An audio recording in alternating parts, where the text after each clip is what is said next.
உங்களை வாழ்த்துகிறேன். இந்த நாளிலும் கூட கர்த்தருடைய வசனம் சொல்லுகிறது, உபாகமம் 1ஆம் அதிகாரம் அதனுடைய 5ஆம் வசனம் சொல்லுகிறது, நீ உயிரோடு இருக்கும் நாளெல்லாம் ஒருவனும் உனக்கு முன்பாக எதிர்த்து நிற்பதில்லை. இன்றைக்கு அநேகரை எதிர்க்கிற, அநேகரோடு போராடுகிற மனிதர்களை நாம் பார்க்கிறோம். அநேகருக்கு விரோதமாய் எழும்புகிறதை நாம் பார்க்கிறோம். உங்களுடைய வாழ்க்கையிலும் வேலைக்கு விரோதமாய், உங்களுடைய குடும்பத்துக்கு விரோதமாய், அல்லது உங்கள் சூழ்நிலைக்கு விரோதமாய் எழும்பி நிற்கிற மனிதர்களை நாம் சந்திக்க முடியும்.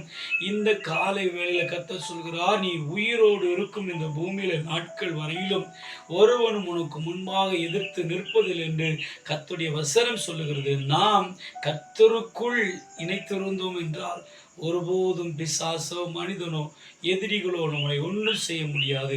இந்த நாளில் தேவனோடு சேர்ந்திருப்போம், தேவனுக்குள் நிலைத்திருப்போம். கர்த்தர் உங்களோடு இருந்து உங்களை பாதுகாக்க போதுமானவராக இருக்கிறதுல கண்களை மூடி உன்னத தேவனையும் சமூகத்துக்கு முன்பாக தாழ்த்தி ஒப்பு கொடுத்து ஜெபிக்கிற இந்த நாள் மகிமை நாளாய் மாறட்டும். ஒவ்வொருவரையும் கர்த்தர் நீங்க பலப்படுத்துங்க. ஒவ்வொருவரையும் எதிரிகளாக இருக்கிற எல்லா கிரியைகளையும் கர்த்தர் எடுத்து போடுங்க. பரிசுத்த ஆவியானவரை பலப்படுத்துங்க, ஆசீர்வதிங்க. இயேசுவின் நாமத்தை ஜெபிக்கிறோம், ஜெபங்களும் ஜீவனுள்ள நல்ல தகப்பனே. ஆமென், ஆமென், ஆமென். God bless you. God bless you.